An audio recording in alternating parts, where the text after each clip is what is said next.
ইব্রাহিম আলাইহিস সালাম একবার আজরাইলকে বলছিল, মালাকুল মউত আজরাইল, নাফরমানের জান কবজ করবার সময় তুমি যেই চেহারাটা হয় তোমার, ওটা আমার একটু দেখাও।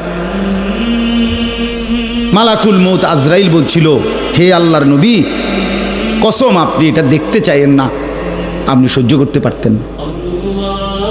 ইব্রাহিম আলাইহিস সালাম বললেন, না মা আজরাইল, আমি এটা দেখুমই, তুমি আমারে দেখাও একটা নজর। মালাকুল মউত আজরাইল কোনো পাপী ব্যক্তির জান কবজের সময় যেই বিভৎস কুৎসিত আকৃতি ধারণ করে, আল্লাহর কসম ওই আকৃতি যখন ধারণ করছেন ইব্রাহিমের সামনে, ইব্রাহিম নবী সাল্লাল্লাহু আলাইহিস সালাম একটা চিৎকার মাইরা বেহুশ হয়ে গেছে। লম্বা সময় পরে যখন হুঁশ আসছে, তো আমি নিজে পড়ছি কিতাবে, আরবি কিতাবে, ইব্রাহিম আলাইহিস সালাম আল্লাহকে বোঝায়, আল্লাহ আপনার জাতের কসম মাওলা, কোন নাফরমান পাপী তার কবরের আযাব, আখিরাতের আযাব, জাহান্নামের আযাব কিছুই লাগবে না, শুধু মালাকুল মউত আজরাইলের এই বিভৎস দৃশ্য যদি সে একবার দেখে, তো তার ৬০ বছরের নাফরমানির শাস্তির জন্য এটাই যথেষ্ট।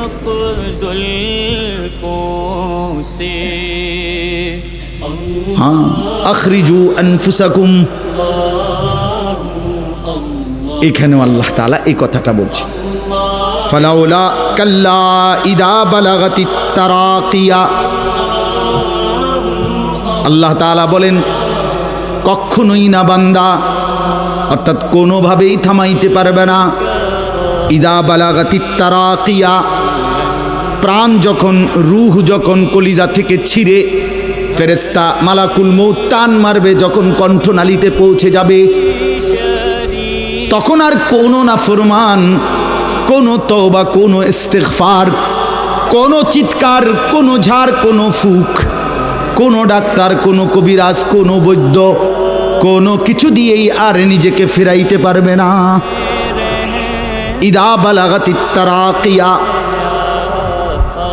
যখন কণ্ঠনালীর মধ্যে ফেরেশতা টান দিয়ে বের করে ফেলবে রূহ, কলিজা থেকে, কলব থেকে রূহকে টেনে ধরবে, যখন কণ্ঠনালীতে চলে আসবে, ওয়াকিলা মান রাক, আশপাশের সকলেই তখন বলবে, এই ব্যক্তি যে ছটফট করতেছে তারে এখন কোন কবিরাজ দিয়া ঝাড়াবে।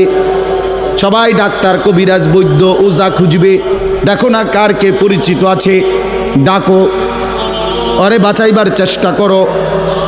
ওয়ান্না আন্নাহুল ফিরাক, আল্লাহ বলে কিন্তু ওই ব্যক্তি ঠিকই বুঝে ফেলেছে আজকে তাকে নিশ্চিত এই পৃথিবী থেকে বিচ্ছিন্ন হতে হবে। আত্মীয় স্বজন তারা যদিও ডাক্তার কবিরাজের জন্য চিল্লাচিল্লি করছে, কিন্তু লোকটা নিজেই বুঝে ফেলবে আন্নাহুল ফিরাক, তাকে এখন এই দুনিয়ার মায়া থেকে বিচ্ছিন্ন হইতেই হবে। কারণ মালাকুল মউত তো রূহটা ছিঁড়া ফেলছে, কলিজা থেকে টান দিয়া ফেলছে, আর তো ফেরত যাবে না, আর তো ফেরত যাবে না।